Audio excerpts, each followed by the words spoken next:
सुंदर वन जंगल में बहुत सारे हरे भरे पेड़ थे और गर्मियों का मौसम आ रहा था। जंगल के सभी पक्षियों के घर पर अलग अलग फलों के पेड़ लगे हुए थे, जिन पर उनके फलों के घर बने हुए थे। लेकिन गर्मियों के मौसम में तो आम का फल खाने के लिए सभी पक्षी तरस रहे थे और आम के पेड़ तो कालू कौवा और उसकी पत्नी गोरी कौवी के खेत में लगे हुए थे और कालू कौवे के आम के खेतों पर शिकारी चीलों के झुंड की नजर थी। एक दिन शिकारी चीलों का एक साथी अपने सरदार से बोलता है, मालिक, गर्मियों का मौसम आ रहा है, चलिए हम अपना अड्डा कालू कौवा और गोरी कौवी के खेतों में बना लेते हैं। उसके खेतों में पेड़ों की बहुत अच्छी छांव भी होती है और मीठे मीठे आम के फल भी हैं। और हाँ मालिक, याद आया, और वहाँ झील का ताज़ा ताज़ा ठंडा ठंडा पानी भी है। मालिक, मजा आ जाएगा।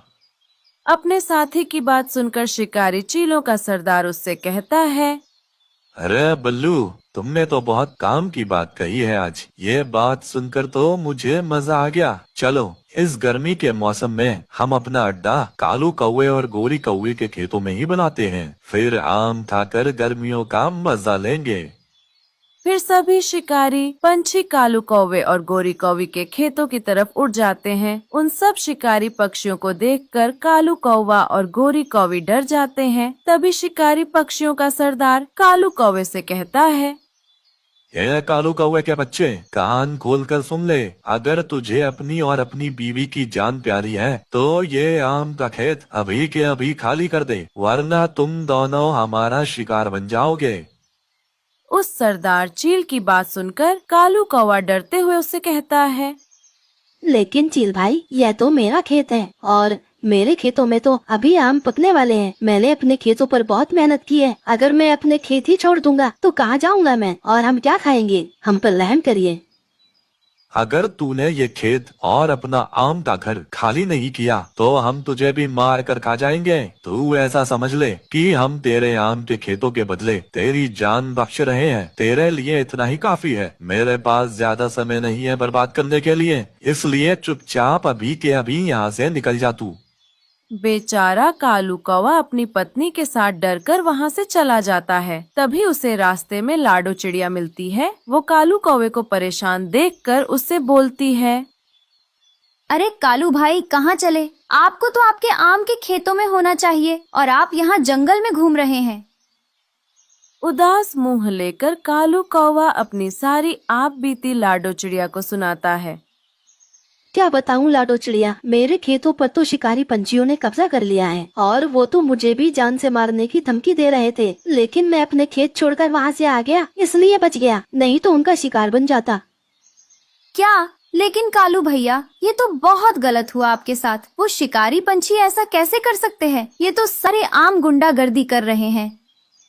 हाँ लाडो चिड़िया, मैंने बहुत मेहनत से आम के बीज बोए थे और अब बस 1 महीने में आम पकने ही वाले थे और ऐसे में शिकारी पंछियों ने मुझसे मेरा खेत छीन लिया। मैं तो बर्बाद हो गया लाडो चिड़िया। अब मैं क्या करूँगा? मेरी तो कुछ भी समझ में नहीं आ रहा है।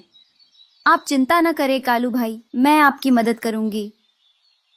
लेकिन तुम मेरी मदद कैसे करोगे लाडो? कालू भाई, मैं सोचती हूँ कि हम क्या कर सकते हैं, लेकिन चलिए पहले हम आपके लिए घोंसला बनाते हैं जिसमें आप और गोरी कौवी आराम से रह सके।